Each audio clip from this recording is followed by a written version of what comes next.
Welcome to our first and a more advanced series of Photoshop tutorials. Here we'll talk about some interesting settings and techniques that will get you more acquainted with Photoshop in general.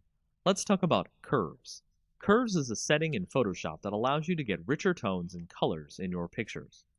To start, we've opened up our usual coffee image here, and we'll click on the Image drop-down, then Adjustments, then Curves.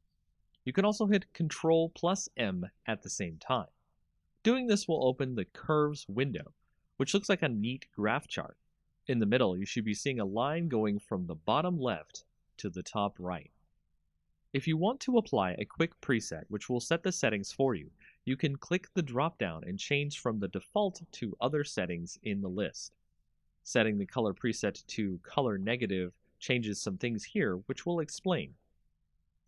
As you can see, the individual values on the chart have changed. The original black line is still the same, but each individual color has changed.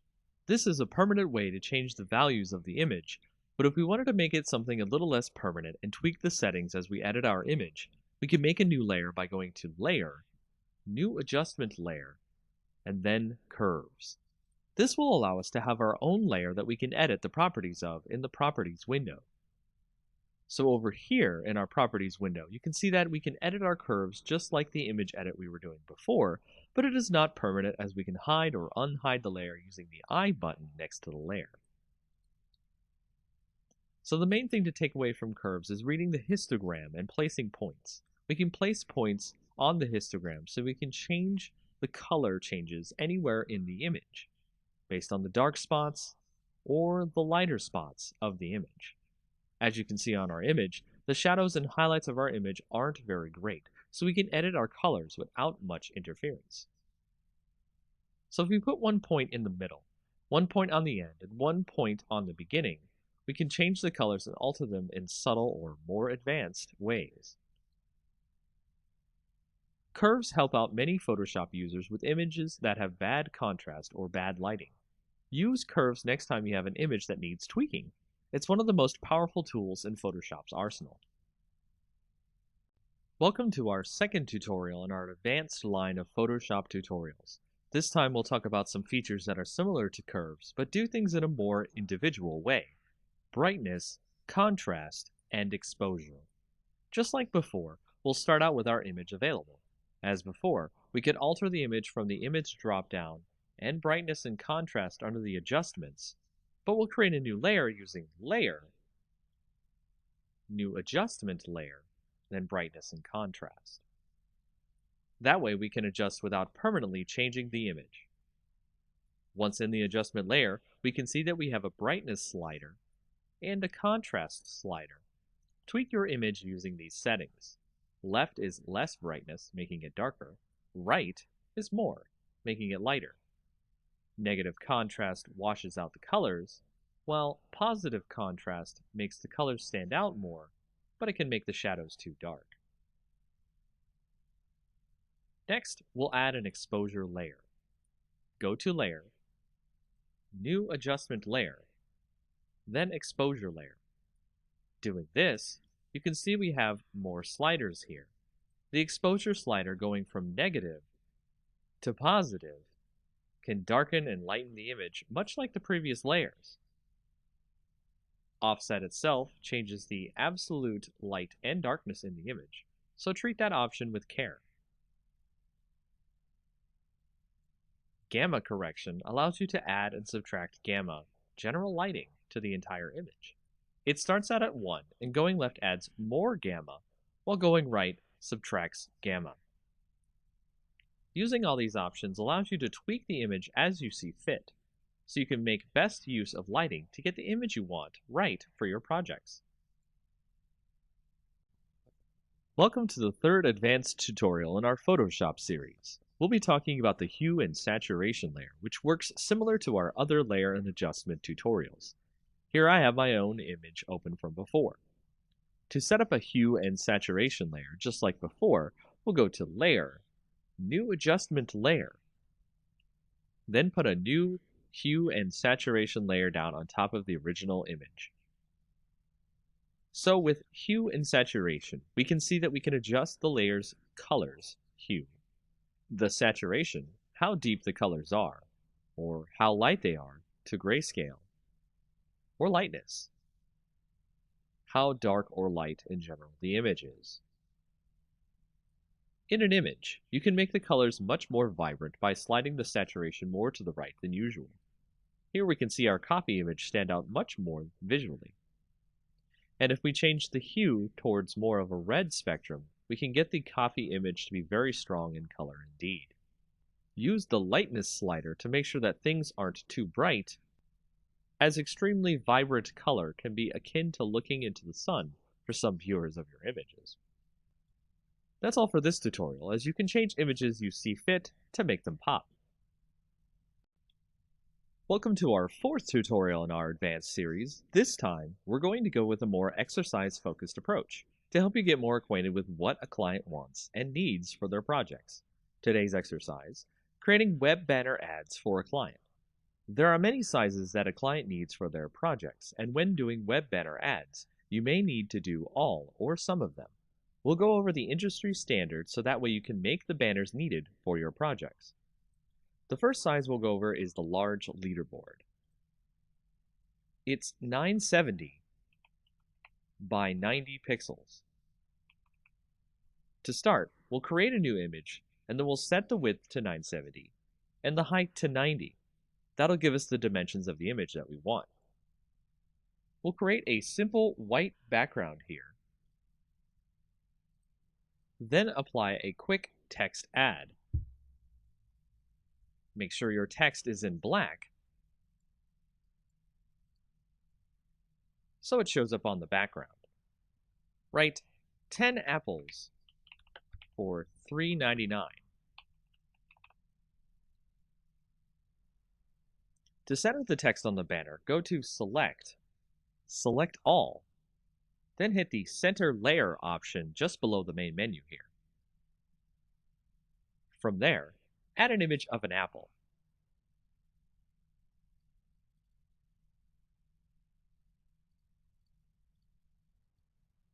Here I've added a quick image of an apple I found on the net to both sides of the banner to give it more of a friendly look. And if we were to be finished here, this would be the first type of ad we would have to create for our client. Next, let's create a half-page ad, which is a 300 pixel by 600 pixel version. First, save our image as a PSD.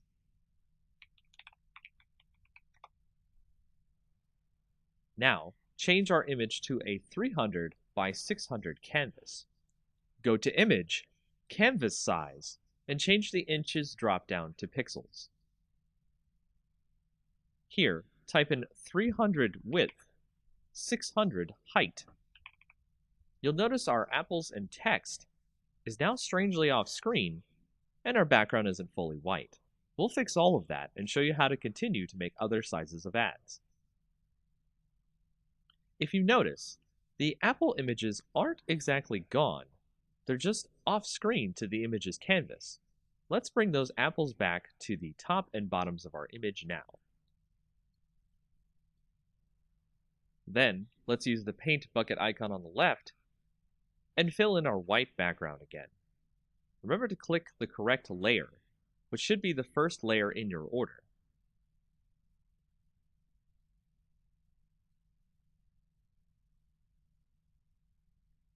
If it helps, name your layers so that you can remember which is which.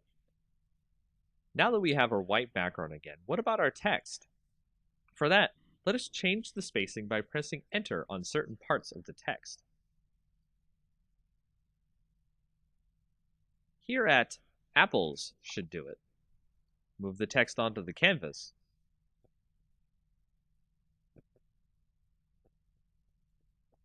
And resize the text as necessary. For vertical text, I like to use centered text under the Paragraph tab of the font properties for a more pleasing aesthetic. And there you have it. We have a new ad that can save as a separate PNG or JPEG from our original Apple ad. From here, we can create all the rest of the industry standard ad sizes: 160 by 600, 120 by 600, 336 by 280, 300 by 250, 728 by 90, 468 by 60, 200 by 200, and 250 by 250. See if you can make Apple ads for each one of them. For our next project design tutorial, we'll work on creating some great YouTube channel art for yourself or for any clients using Photoshop. Let's get started with the correct size for YouTube channel art. Open a new file, and then set the width to 2560 and the height to 1440. As you start off here, you can see there's a lot of space for you to create some good channel art. What I recommend here is starting out with the theme of your channel or your clients. Is it a science channel? Is it a space theme? You'll need a good background here to show off the tone and mood of the channel in question. Let's assume space is the theme here. I've gone and grabbed a freebie space background here and imported it into the image. With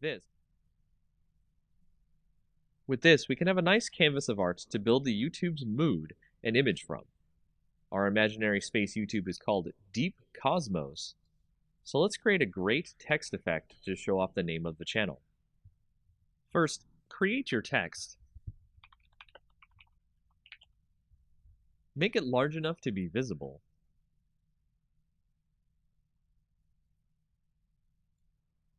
Then set the color by clicking the color part of the properties window and clicking a part of the image.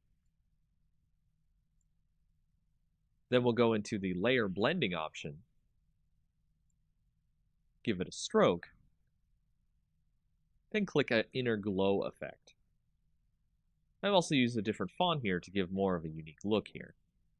The type of font is up to you.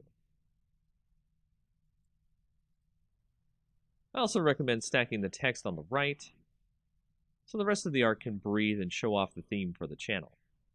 Add more text in a readable font, probably not cursive,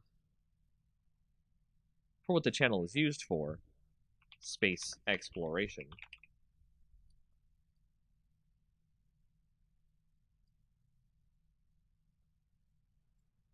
Any extra social media links.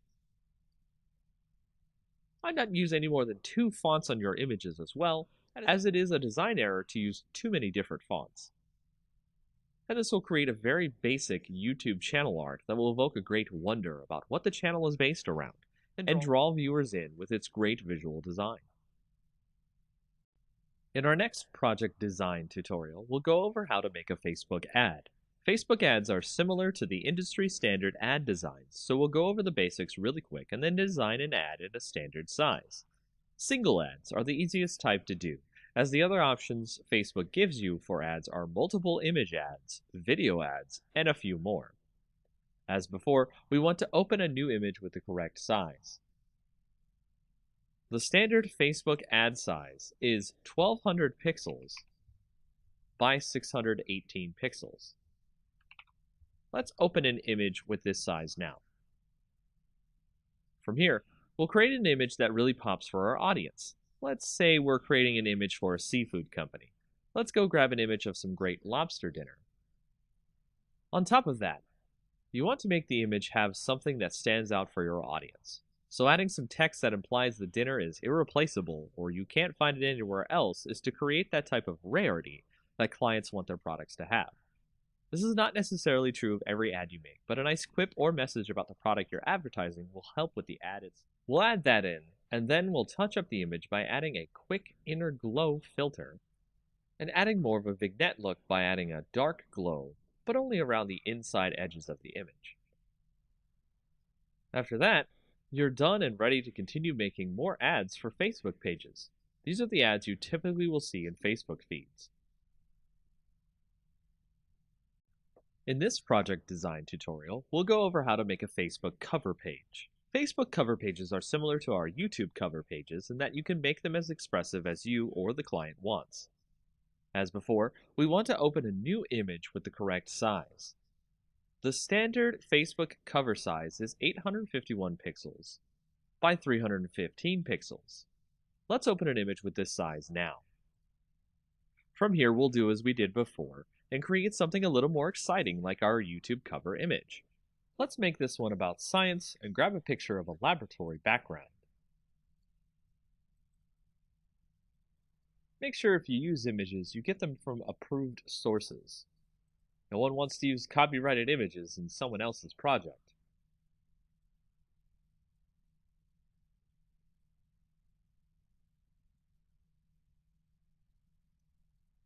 Here we'll add some text, as well as maybe some other social media URLs in our image to give the impression that the page is outside of Facebook as well.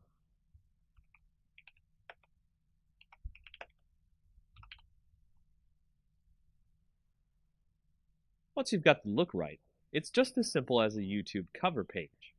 One more thing, if you want to get the ratios right for mobile, make an image that is 640 pixels wide by 360 pixels tall. After that, it's really easy to make more cover pages as you see fit, as well as make sure to save everything as a PSD, so you can edit the cover page in case there's errors. Facebook also accepts PNGs for cover pages, so don't worry about compatibility too much. One of the best ways to make a stunning image that allows the viewer to get the message and the image tied together in a beautiful way are quote images. These are the type of images that you see with words overlaid or cut out of the image to make it look more like art than just text on an image. To show you how to create this image that I have here, let's start with a generic background so we can make something stand out. I went and I found a picture of a pile of leaves. This will be our base that we'll use to create the image. The words that we create will go into the leaves to look like they're coming out of the leaves. To start, I'll write the words life. It's never too late to jump in over the leaves itself. Doing so creates the usual text over image effect, which is fine on its own, but we want to make the words look as if they're underneath the leaves or coming out of the leaves. To do this, let's create another background layer copy on top of the text. And we can drag the opacity down enough so that we can see the words behind it. Doing this will allow us to see what leaves overlap onto the letters, and we'll begin extracting the letters using the Quick Selection tool. We'll do this so it has some of the leaves on top to make the letters look good and buried. This is the most time-consuming process of this effect, as again, you want to make it look like the leaves are laying on top, so take your time to get the leaves to look good. Next, you'll want to create a layer mask after you've selected your leaves on your background layer copy. Click the new Layer Mask button. Change the opacity back to 100%. Next, you'll want to add a drop shadow to your top background layer, so the leaves create a kind of 3D effect on your letters. The last effect we'll make here that makes the letters look like they were placed there instead of just added to the image is a texture that looks like rough paper or stone. Do this through the Pattern Overlay effect. Change the opacity just down to about 20%. This will allow the text to look like it was placed into the leaves instead of our viewer thinking we added them manually. And that's it for this effect. It's a simple one that really makes some images pop and gets some great views. Welcome to our next introductory tutorial for Photoshop. Today's topic is about the healing brush and the spot healing brush.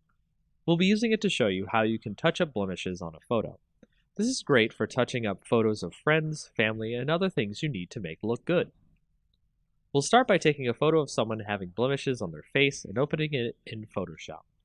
Doing this will allow us to have something to work with to show off the healing brush. If we select the healing brush here on the left, with the nice bandage icon on it, you can see that we have options up at the top. Sampled is what you normally want to use for your restoration of your faces and such in your blemished images. Using this, we'll hold the Alt key and click on a spot we want to use as a basis for healing the image. Once we've done that, we'll heal a spot here, and you can see that the brush has figured out what to use nearby to make the healing effect of the brush take place. If we continue, We can remove all the blemishes, and it's a pretty amazing tool. Another way we can do this is, of course, with our spot healing brush, which will do something akin to the selection tool and automatically come up with what you want to heal. At the top are our options. We can do proximity match, which will use what's around the spot you want to heal to fix, create texture, which will create a mix of textures from around the image and is generally not good for face touch-ups. Content aware will try to guess based on what's on the layer itself and what seems appropriate here. Proximity match is actually one of the best options, and you'll see that it tries to fit the fixes in where it can. So be careful with your healing, and have fun making faces and other things look great. Smart filters are one of the most powerful features of Photoshop. We'll start this tutorial by showing you how we can make a smart object, add a filter to the image without it being permanent, and show you the power of smart filters that way. We'll start by opening this image of flowers here, and you can see that we have a great setup of a butterfly and some flowers. What we want to do is convert this image into a smart object, and all we have to do is right-click on the image and then click Convert to Smart Object. Doing that will set us up for any filters we want to add to this image, and it can be quite addicting to add filters and mess with the image. So let's try to isolate the butterfly here from the rest of the image. What we want to do is go ahead and go to Filter, then to go to Texture, and then Stained Glass. We'll fix the stained glass texture so that it looks smaller and looks good. We can see our butterfly in the back there. Next, we'll draw a nice quick selection around the butterfly. This is what we want to remain, and the rest stay in the stained glass filter.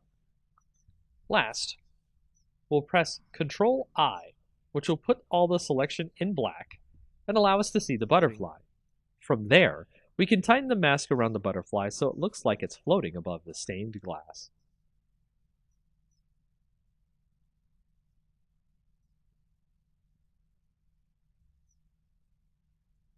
And that's just the basics with what you can do with smart filters.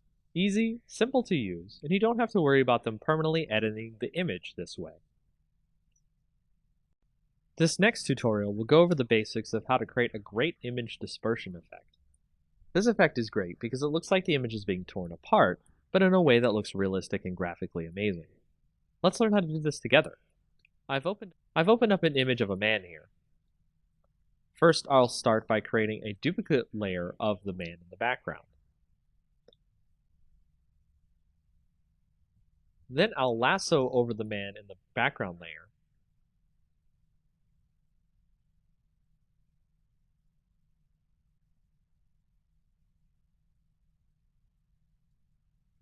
Right-click, and then do Fill. Make sure it's set to Content Aware, and it will let you fill in the background over the original man in the picture. We'll then select the entire model by using the Quick Selection tool.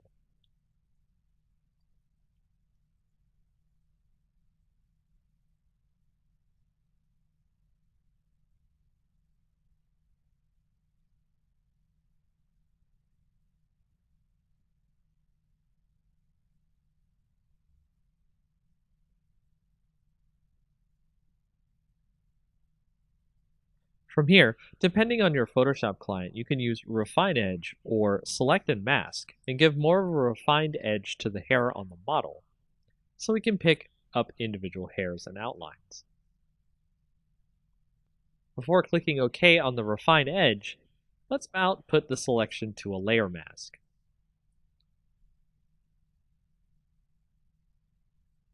Now you can see the model is on a separate background. Let's duplicate the layer now. Then apply the mask we made from the previous layer. I'll rename this layer to the dispersion effect. Then I'll make a duplicate of this layer and rename it to man. Now I'll select the dispersion layer, then select filter, then liquify. Next, I'll warp the model using the forward warp tool so we can make sure we can have a nice canvas for our effect later. This will determine the size of the dispersion effect. Take your time with the liquefy, then when you think you're done, hit OK. Now we'll make another mask, which we'll do by hitting Alt before clicking the new mask button, the little circle in a rectangle, so we fill the mask with black. This way, our dispersion effect is hidden until we need it. Before we continue, make the original background layer with our picture of our man hidden, so we can edit effects in. Now on our layer called Man, we'll make a new mask with no black filled in, so just click the new mask button without holding any keys down. Once we've done that, make sure you're on the Man layer's mask. Make sure your brush is set to black for the foreground color. Select the brush tool, then select a brush that will give a great dispersion effect. There are brushes out there for free you can download that will give you the effect desired, so look for them. We'll edit the image to give a bit of a destroyed look. Then we'll switch to the dispersion layer and its mask as well.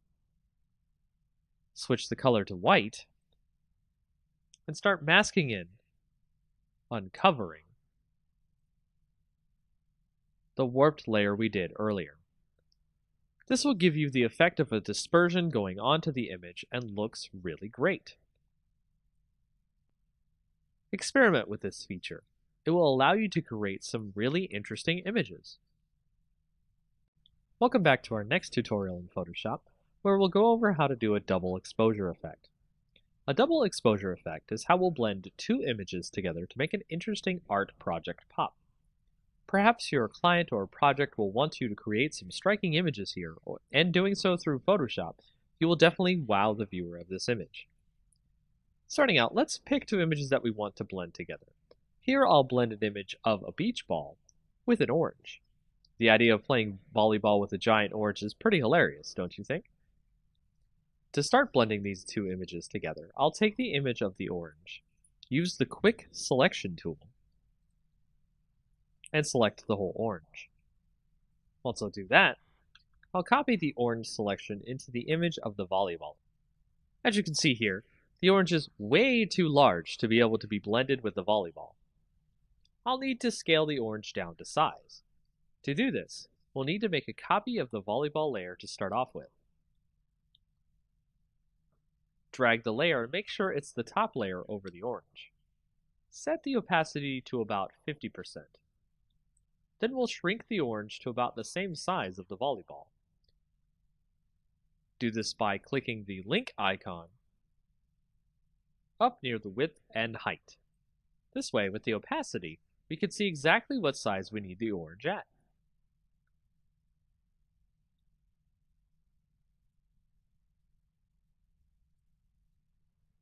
Apply the transformation when done. Next, we'll create a layer mask by clicking on the orange.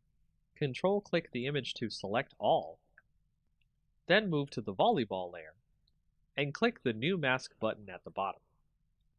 Once we have that mask, we'll make a copy of the orange layer, and then make a black mask of that layer by holding the Alt key and clicking New Mask. Using the Quick Selection tool, we can select the parts of the volleyball we want to erase.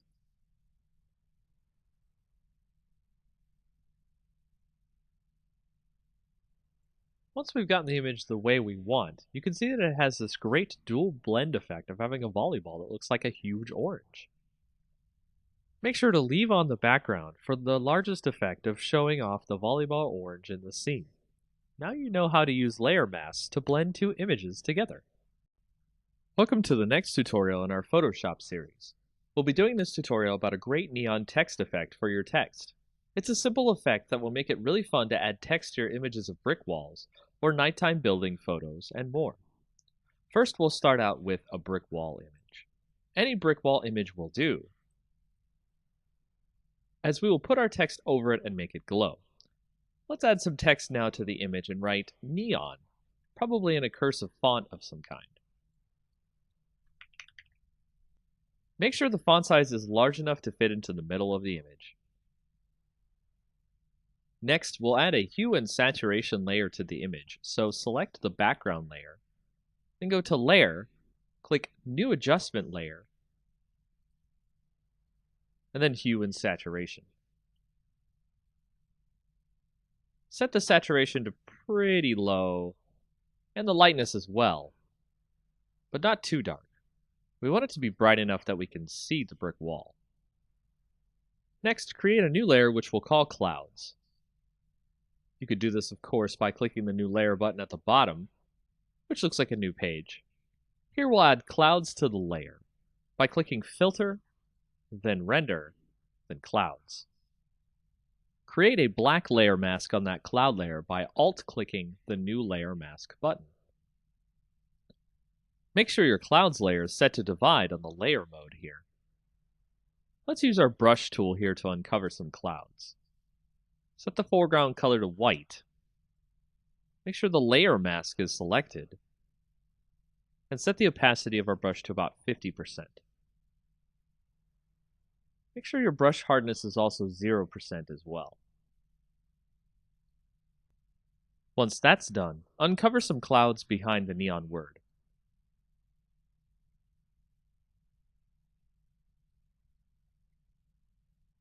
Next, we'll start working on our text. Make sure to change the font of the text to something blue if it isn't already. And go into the layer blending modes. We'll add a bevel and emboss effect to the text, making sure the style is inner bevel. The technique is smooth. The depth 185, the direction up, the size 3, and the soften 16. We'll also add an inner shadow effect, where the blend mode is multiply, the opacity 40%, the distance 5, the choke 0, and the size 5.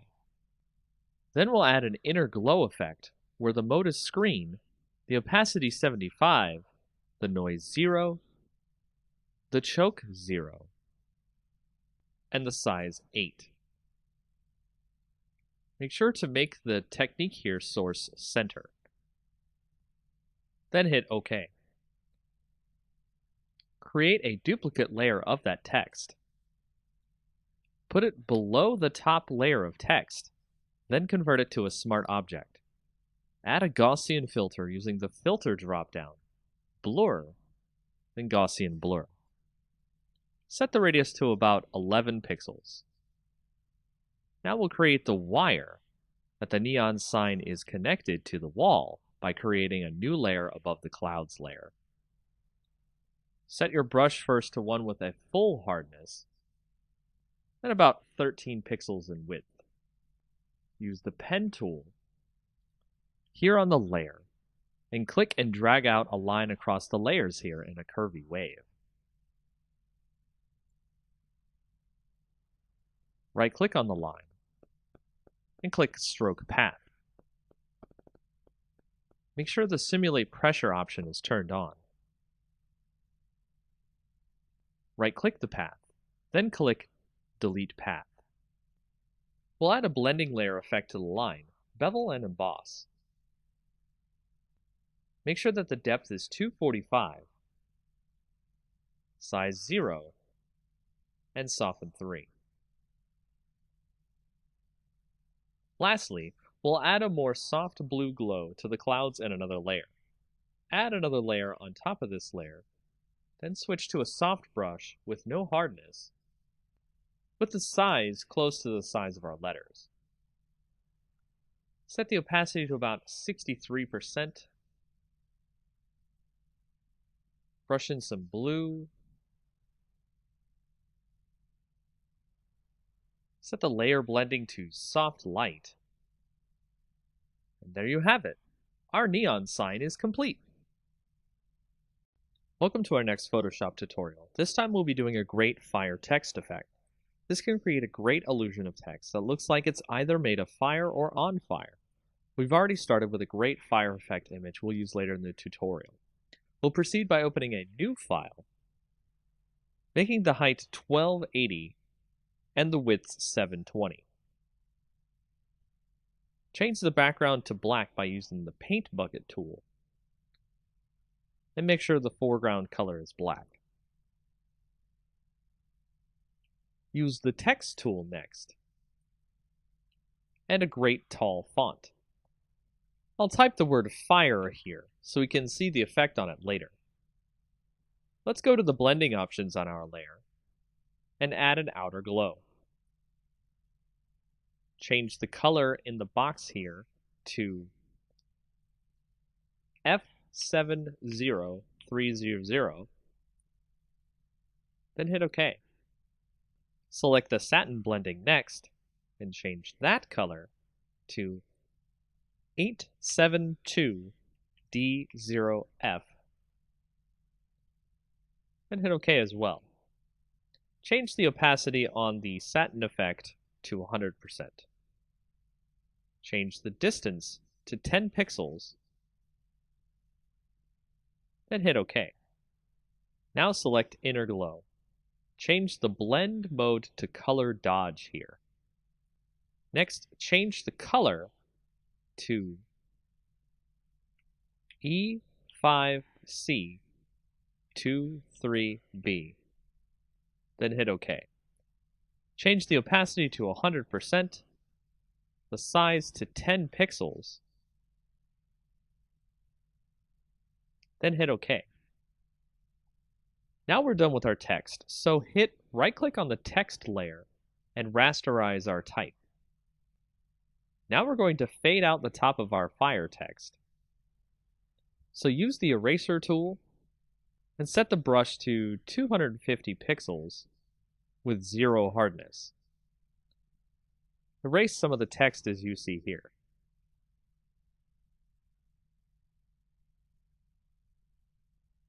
Now we'll go up to Filter, Distort, then Zigzag. Set the amount to 4 and the ridges to 4. Make sure the style is set to Pond Ripples and hit OK. Now we'll select our fire image we've opened and copy that into our text image we're working on. Position the fire image over our text, then we'll switch over to the Channels tab here next to our layers. Hold Ctrl and click the green layer to load a selection of the areas of fire in our image.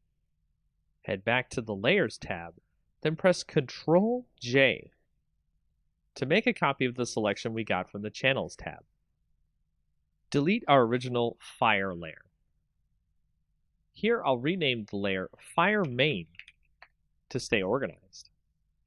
We'll move the fire around to wherever we like in the image. From here, we'll resize the image to fit over our text, then duplicate the layers so we can make more fire effect on our text. Be sure to resize, rotate, and erase edges of the fire around the text so it looks like the text is on fire realistically. And that's how you do this effect. In our next tutorial for Photoshop, let's create a great lens flare effect for our photos. Of course, you could use the lens flare effect in Photoshop, but it usually comes out pretty cheaply made and poorly well done. We'll go make our own effect and have it look great and professional. So we'll take our image of a sunset in the back here and add a new layer to the scene. Then we'll take a brush and make sure the hardness is set to 0, the size to about 300, and then we'll change the color of our brush to white. Next, we'll paint a spot, and then zoom in to the brush effect on our image. We'll add some noise to our effect using Filter, Noise, Add Noise. Use about 3.5% of noise. Make sure it's uniform and monochromatic. And hit OK. The noise is going to prevent the effect from banding if we scale the effect. Now let's duplicate the layer through the right-click Duplicate Layer option, or you can use Ctrl J. We'll name the new layer White and the old layer Orange. Next, we'll add color to the orange layer. Hide the white layer. Then go to Image, Adjustments. then hue and saturation. We'll color it by turning on the colorize option. Move the hue over to a nice orange and the saturation near 100%. You can make it a little lighter or darker if you'd like. Now we'll set the orange layer to a blend mode of screen. Then we'll set the white layer to a blend of linear dodge add. With the orange layer, we're going to free transform. Draw out our orange layer a bit, making sure that the link is selected to keep the ratio. Commit the changes. We'll select both layers, and we can drag it wherever we want. So let's move them over the sun in the image, and then free transform the effect so it's large and covering the sun. Make sure your two images are centered together. Now we have our lens flare effect. If you want to make sure that you don't want to wash out the color in the image, go to the orange layer, set it to screen, and then the white layer to linear dodge add. Change the opacity of the orange layer down to 50% or so. With the white layer, we're doing the trick here, which is the fill opacity rather than the actual opacity. Set that to about 15% or 20%. You can play with the opacity and fill layer here, and also do some transforming and stretching the lens flare effect to hit more parts of the photo. This is a very quick and easy way to generate a lens flare that you have full control over the way it looks on your image. Welcome to the next tutorial in our Photoshop series. We're going to go over a way to create a quick lomography effect. And a lomography effect is a type of effect that you might see on Instagram photos or other types of photos that make it look kind of a hipster-like or retro look. Now, it's very easy to create this look. It's actually extremely fast to create this look in Photoshop. All you have to do is open up a photo. You can see, for example, I have a photo right here. You want to go to Layer, New Adjustment Layer, and Curves. And we're going to make a new Curves layer here. Now, I'm going to make the Curves layer called the lomography effect, which we'll go ahead and type that in. And you can see we've got a nice little layer that goes over our background. It also has its own layer, so that way we won't have to worry about making the effect on the image and not having it affect the image permanently. So the way we start this effect is we go through and check out the curves. So we've got the histogram here, and we want to start out by actually putting a point here and dragging it down a little bit, which you see will actually drag down some of the shadows in the image. And then you want to put a little point up here and drag that one up, which will actually drag in some more light into the image.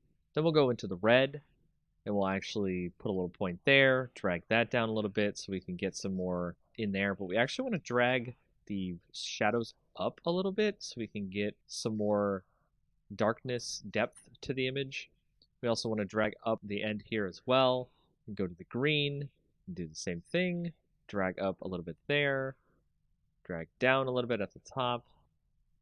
And then when we get to the blue, we'll actually do this a little bit different. We actually want to drag up on the previous one, and we actually want to drag down at the top here, which will actually add a lot of different blues to the image there. So if we go back to the original RGB, we can actually pull up the shadows a bit, because we want to create that kind of soft tone in the shadows as well. And by doing that, that allows us to create a great lomography effect. It's actually kind of overdone here. It's a little bit too much on the image. So if we go to the opacity, and when you turn the opacity down to maybe about like 50, 55, you can see that it has put itself over the image, and you can see a nice effect on your image that gives it kind of a hipster or retro look. And you can turn on and off the layer to see the difference in the image as we put the Lomo effect on.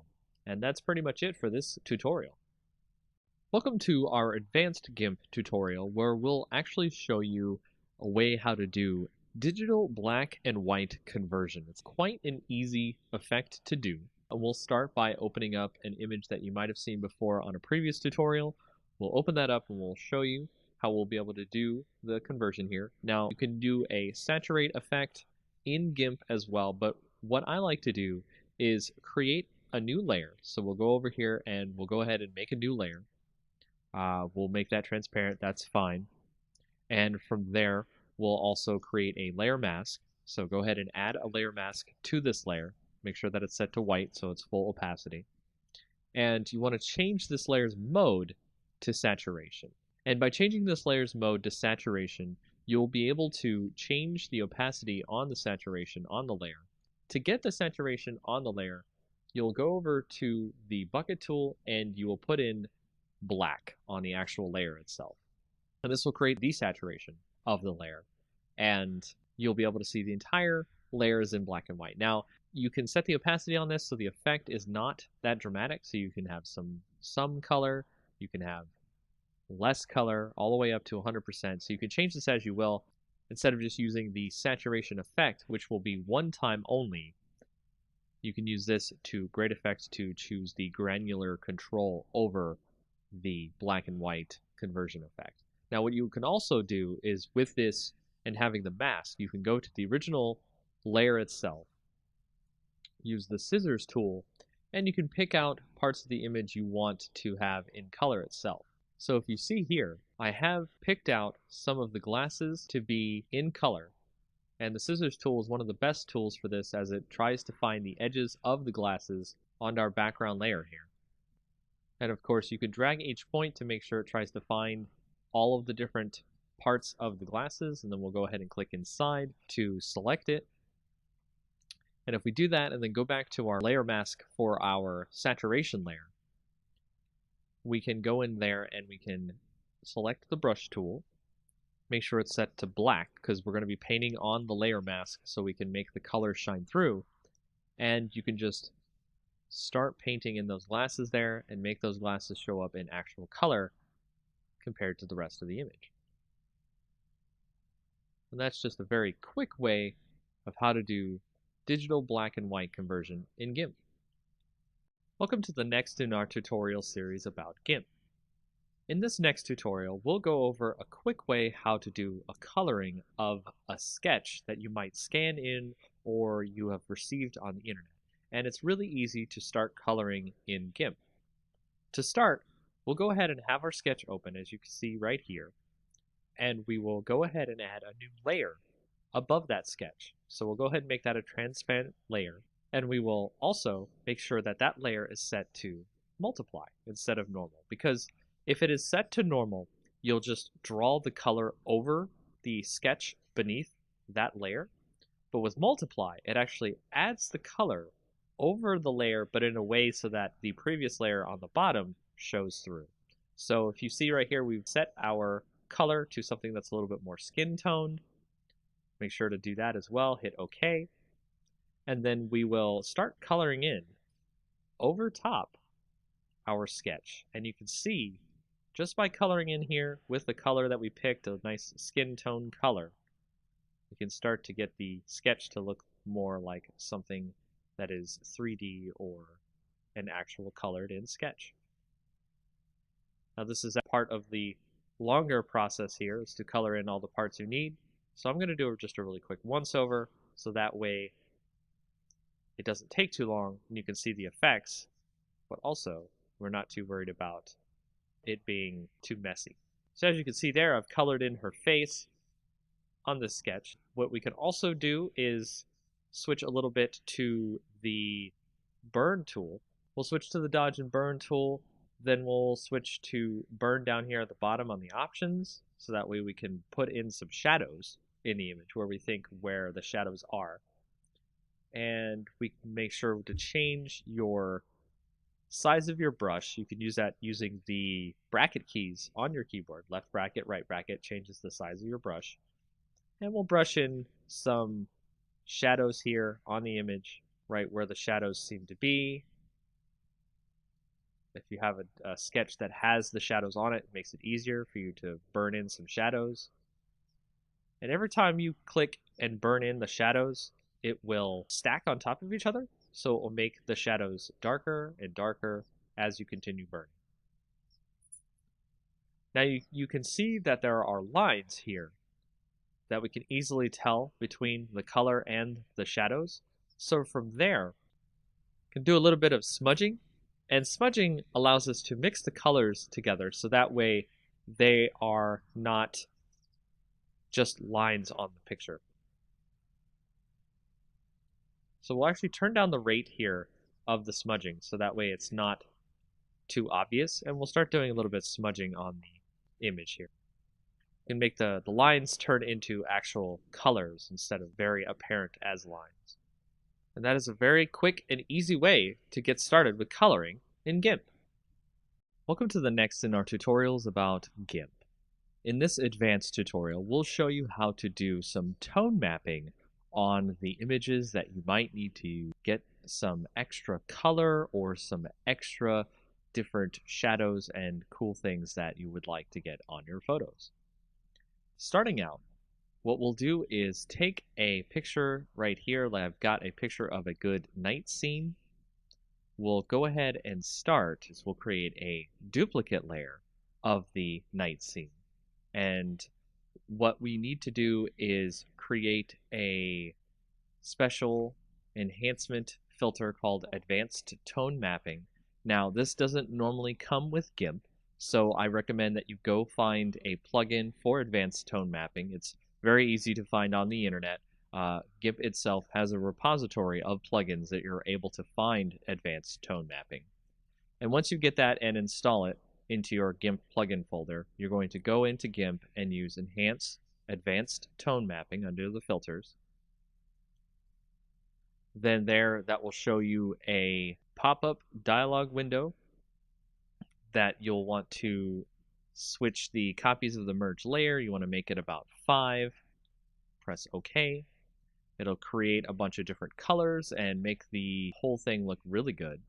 From there, you want to right-click on the layer and click Merge Down, and just merge down until you get one picture, one layer. Next, you'll want to go up to the colors and do levels. And on the levels, you want to switch that to maybe about 94, 93, or 92 on the gamma. Press OK there so we can get that into our picture. The next thing you want to do is create another duplicate layer. And then on that layer, you want to click Colors, Desaturate. And from there, you want to actually have it at lightness. You can do luminosity, you can do average. You can see that it changes the different shades of gray. But let's choose lightness, click OK. And then you want to go back over to Colors, click Invert, and you'll see all the different colors inverted here. Then you want to go to Filters, Blur, Gaussian Blur. And you want to set that blur to about, I think I want to do 20. 20 here seems fine. So now to blur the whole image, what we're going to do with this blurred image is we're going to switch the mode on the top layer here to overlay. And now you'll see it has overlaid onto our image down below. And you want to tweak this by using the opacity bar over here on the right. So we're going to set that to about 48, and then we will merge the layers down, and now you can see we have our new image that shows the different tone maps of color that are in our night sky image. And that's how you get some tone maps in your GIMP program. Welcome to the next in our advanced tutorial series in GIMP. In this tutorial, we'll show you how to remove noise from photos where the pictures have been taken that have a lot of noise in them. And here you'll see we have started with a picture that has a bunch of noise in it, and we're going to remove the noise, and we can do this in many different ways, including going to the filter option, blur. We can do a regular blur, or we can do a Gaussian blur. And a lot of people like to use these blurs to get rid of the noise in the image. However, there is a better tool to get rid of the noise in images. It is an extra GIMP plugin that you can go find. Once you download that and put it into your GIMP program, you'll see it under your Enhance Filter options. and it's called Wavelet Denoise. And Wavelet Denoise will allow you to bring up this dialog box that produces a better algorithm to remove the noise from your images. And when you go into it, you can see a preview of the image and the noise that will get reduced. So you can move around and find where most of the noise is coming from. And then you can go down to the thresholds and you can turn up the amount of noise being removed from the image. And you can decide whether or not you want to have more or less detail left in the image. And you can also change how much detail can be conserved when you start applying the denoise filter to the image. And then you hit OK, and you can see that it has reduced a lot of the noise in the image, and you can tweak this as you like. And there are many other different ways you could do this, but this is probably one of the best ways to remove noise from an image to make it look a little bit better to your clients or to any projects you might have in the future. And that is a quick way of how to remove extra kinds of film grain or noise in your images in GIMP. Welcome to the next tutorial in our Advanced GIMP tutorial series. This tutorial will show you about how to use luminosity masks to help you with your photos, so that way you can reduce some of the saturation in the colors of your photos, or just in general have better control over what you see inside of your photos. To start off, we have an image open here, which we're going to use luminosity masks to remove some of the saturation in the photo so we can see more of the mountain behind. So if you go over to the left, you can see we are normally on our layers section here, and we want to create a copy of our original layer, so duplicate layer. And then we want to go over to channels, and you can see what we're going to do here is select our red channel from the rest of our channels here. We want to select all on our image. I'm going to drag the red channel down to the copy down here, and then we will start by creating this one as the L for light, because we're going to save the highlights of the image and we're going to save the shadows of the image. We'll start this by right-clicking on the light part of the image, and we will subtract from selection. Make sure your entire image is still selected. That will select the darker parts of the image. And we will go to select, save to channel. That'll actually save the shadows of the image. So we'll save that as D for dark. And then if you right click on our layer again, our light channel here, click subtract from selection one more time, it gets even further darker, and we'll save that as DD. And then we'll go back to our lights again, subtract from selection one more time, and we'll save that as DDD. So that way you can see all the different shadows have been saved now out of our image, and we'll now go and save the lighter parts of our image instead of our darker parts. So select none, then go to our darker parts of our image, select all, and when you do this, you will get the lighter parts of the image instead of the darker parts, and you will do the same thing as you did before, which is you will click save to channel, and then I'll save this as LL, go back to the dark parts, subtract from selection, and we'll do it again, select, save to channel, and then we'll save that as LLL. In doing this, you will have created a whole bunch of different channels for your different shadows and highlights in your image, and we'll be using that as a part of our layer masks to create luminosity masks. Now if you go back over to the layers, you can click on your copy, which I'll set here as light mask, and then I'll make another copy of this, which we'll call the dark mask. And then for the light mask, we'll right click and then make sure that your selection is none. So we'll right click on the light mask, click add layer mask. Instead of normally you would make it white, We'll set it to channel. And you can see under our channel, we actually have all of our different channels here for our shadows and our highlights. So if we go to our light channel, we can add that, and it will actually change it so you can see our light channel removes all of our shadows from the image. And now we're able to edit the image of our luminosity layer by going to colors and colorize, making sure that our light mask layer is chosen, not the mask itself. And with the sliders here, you can see I can change the hue of the image to make it a lot better, and the lightness of the image, so that way it can come through without too much saturation going on in the image. And you can compare that to the original image, which you'll see here. Saturation, removed saturation. And there's a lot more things you can do with luminosity masks in GIMP. Welcome to the next in our tutorials about GIMP. In this next tutorial, we'll show you how to create a contrast mask for your image. To create a contrast mask for your image, you've opened a previous image you may have seen on our previous tutorials here. To start with, we will create a duplicate layer of the image.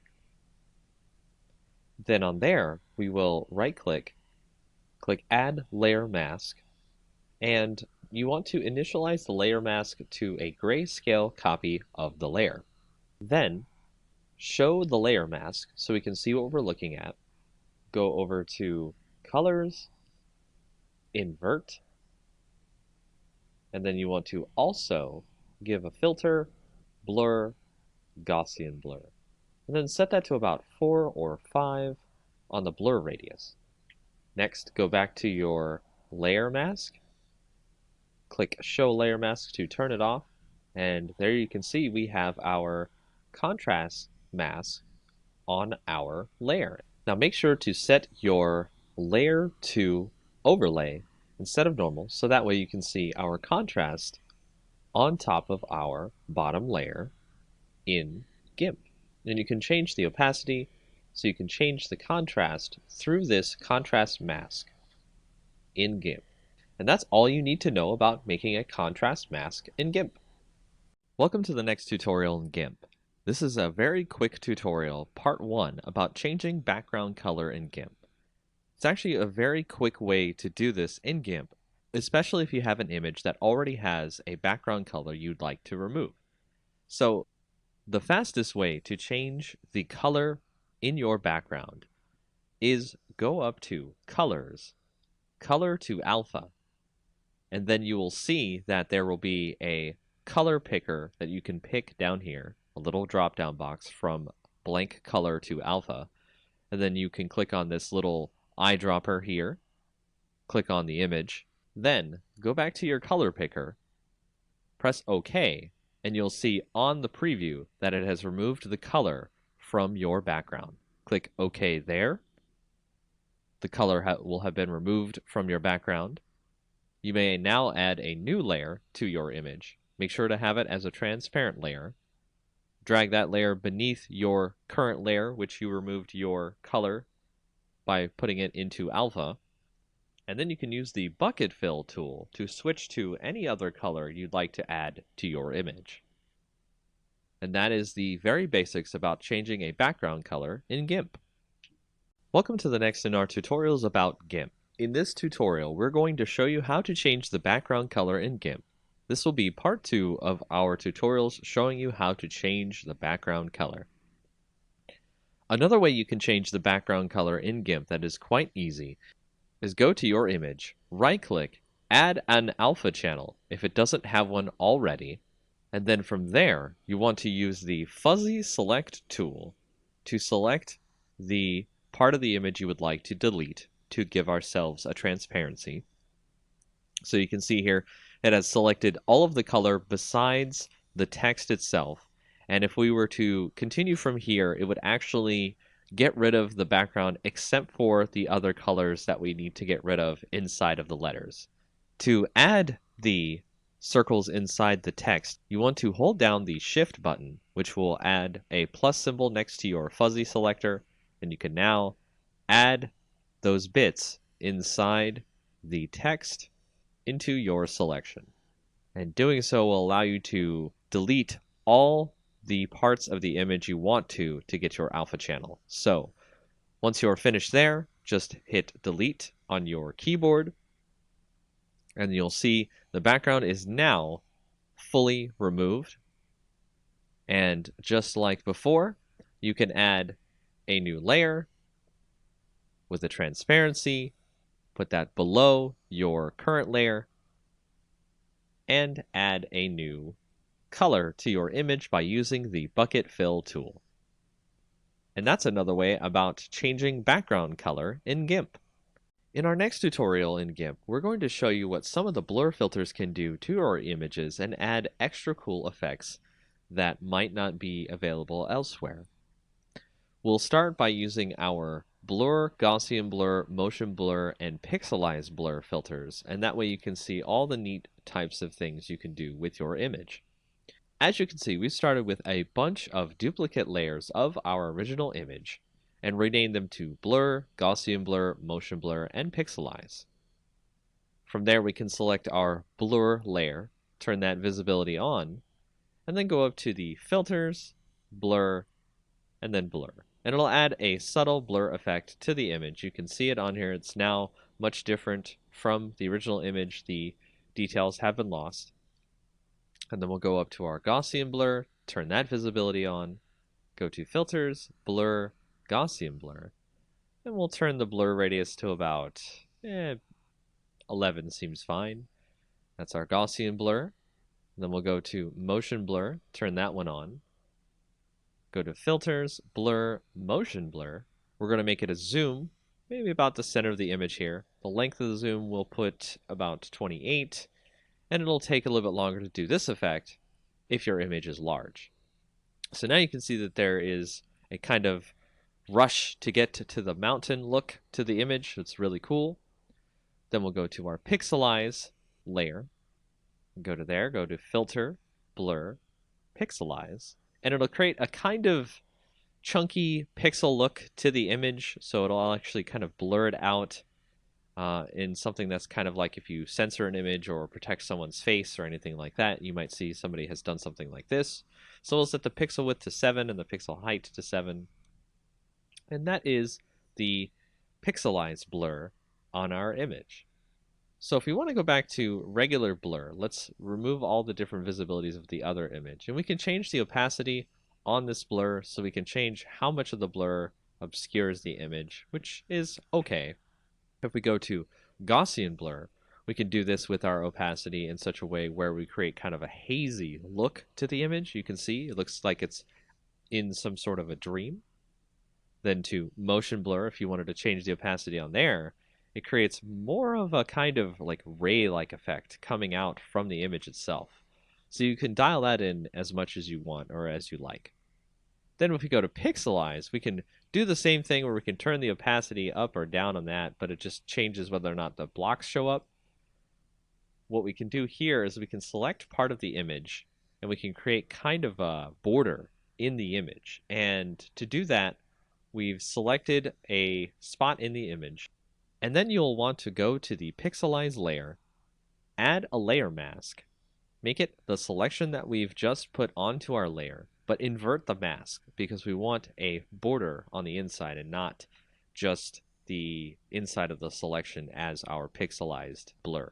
And then click add, and you can see now on the edges of the image, if you right click, select none, you can see on the edges of the image there's a nice pixelized border. And that's an intro to some of the different blur filters in GIMP. Welcome back to our tutorials in GIMP. For our next tutorial, we'll show you about the selective Gaussian blur and how it can be used to remove noise from your images. Just like our previous tutorials where we've shown you how to reduce noise, we can select part of the image that we want to remove the noise from. As you can see here, I have a selection. Then go up to Filters, Blur, Selective Gaussian Blur. And in that, you want to select where the delta is. That's basically telling the Gaussian blur how much of the image you'd like to remove the noise from. and set the blur radius so that way it can come out looking good. As we hit OK here, you can see that it has removed a lot of the noise from the image by getting rid of the noise through the blur. And that's just a quick way to show you how to do selective Gaussian blur in GIMP. Welcome to our next tutorial in GIMP. We'll go over more tools that have been used in GIMP to create different effects in your image. The tools we'll go over for this part of our tutorial will include the clone tool, the healing tool, the perspective clone tool, the blur and sharpen tool, the smudge tool, and the dodge and burn tool. Starting out with the clone tool, if you go to our image that you see here, it will not let you do anything with the brush until you hold down Control, click a source on the image, and then it'll use that source when you decide to paint on your image, thus duplicating the image as you paint over it. The next tool, the healing tool, allows you to heal parts of the image much like in Photoshop when you want to fix parts of your image that have blemishes on them or other various problems. Much like the clone tool, you have to set a part of the image that you would like to use as the basis for healing the rest of the image. And as we start moving through our image, it'll try to heal the image based on what's around it, as opposed to the previous clone part where it just copied whatever it was using the source as. For the perspective clone tool, we can modify the perspective of our image, not in a permanent way, but in a way that GIMP will use when we decide to clone the rest of the image later. By going to the perspective clone option in the tool options, we can now set a source that we'd like to clone from, say this corner up here where the perspective will be changed, and we can paint that into our image. And as you can see, the perspective of the image in the upper left is now in our bottom right at a very different perspective. The next tool, blur and sharpen tool, we can set to blur. And then on our image, we can start blurring out parts of the image as we need to. And then if you set that to sharpen, you can sharpen parts of the image as you need to. You can turn up the rate on this to increase the sharpen amount, so that way you do not have to sharpen more than once on an image. If you go to the smudge tool, this will use the colors around it and smudge them together so they become more of a blur with all the colors that are included when you start smudging. The next tool, the dodge and burn tool, allows you to dodge, which is lighten up the colors in an image, but also do burn, which allows you to darken the colors in the image, creating more vibrant color as necessary. And those are some of the more advanced tools you will use in GIMP. In our next tutorial of GIMP, we'll go over some of the color tools that you'll use on your images to change various parts of your image. Much like Photoshop, these are some of the main tools you will use to switch color balance, brightness and contrast, curves, and more. So to start off, we'll go to the Colors section, Color Balance. This is probably the main tool many people use to change the actual color in the image to something that they think is much more appropriate for the image in general. And as you can see, we can change these values to increase more of the color that we want to add to the image or subtract the color. And we can change the shadows, the midtones, and the highlights of the image. The next tool is Hue Saturation, which allows us to change overall the hue colors that are added to our image. So we can make it a green or a pink or what have you. We can change the lightness of the image, how much extra light is in the image, or if there's more shadows. And we can add more saturation of color to the image or make it more toward grayscale. With the Colorize option, we can do this in a more direct way, where it adds the color directly over all of the image. And of course, you can do this with the saturation and the lightness as well.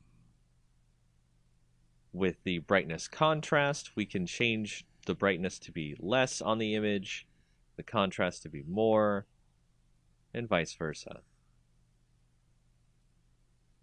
With the threshold, we can change what the image sees in terms of darkness or light. And for this, I would recommend using a layer mask so you can have something to blend over the image itself instead of leaving this as its own layer. With levels, we can go in and change the gamma on the image, so we can reduce the gamma, make it darker, or add more gamma to make it lighter.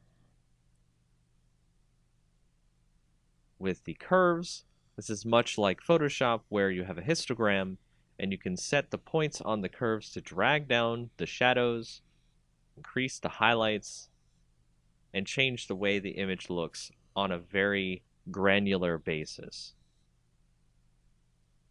If you go to posterize, it creates an image that reduces its colors into various channels of colors. You don't see many colors if you go lower on the posterize level. That looks like it was created in older graphics editors.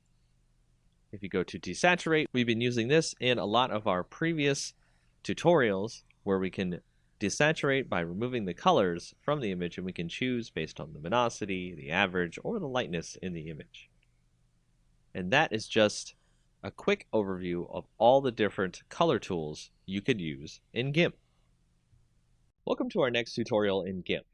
In this tutorial, we'll show you how to use the Paths tool inside of GIMP. So go over and click your Paths tool here. And on the left in the tool options, you will see that you have the design mode, the edit mode, and the move mode. The design mode allows you to create points on your image that will create a path. To connect the paths together so that way you create a completed path, go to Edit once you are finished clicking on the last point for your path, and then click on the starting point of your path. That will complete your path. From there, you can move the path if you need to, and you can start doing a selection from the path or stroke the path if you need to. As a solid color pattern, you can set the pixels of the line, and so on. Another mode you can do with paths is you can create a new path where you can create a curvature to your path. And this allows people to create some very interesting and unique paths. To create this path, you must make sure that you have the polygonal option turned off. And that's a very basic way to use paths in GIMP. Welcome to our next tutorial in GIMP. Now, in our previous tutorials of GIMP, you may have asked yourself, how do I install those scripts, plugins, and brushes that I see on the internet for GIMP? For example, we actually had a filter earlier that we used called the Advanced Tone Mapping, and we actually had to install that into our GIMP plugins folder, and the Wavelet Denoise we also had to install. So how do you do that? Well, once you find the plugin of your choice, for example, when we had to get Wavelet Denoise, you can go into your folders for GIMP, usually under Program Files, GIMP2, and then you'll see the different folders you have for GIMP. If you go into the lib folder, then go into GIMP, then go to 2.0 or whatever the version is, you will find the plugins folder. And this is the folder you will want to bring any plugins that are exe files that GIMP uses as extra plugins for its program. As you can see here, the Wavelet Denoise program is where we put that plugin. For other different things you want to put in your GIMP program, you go to the Share folder, the GIMP folder inside there, the version folder inside there, and then you can see that there are brushes folders, scripts folders, and various other folders you can bring extra things into GIMP to use for your projects. So if you have a script, for example, the Advanced Tone Mapping script, this is where it goes inside your GIMP program. And once you've put those files into the correct folders you need to put them in, all you have to do is restart your GIMP, and you're ready to use your scripts, plugins, and brushes.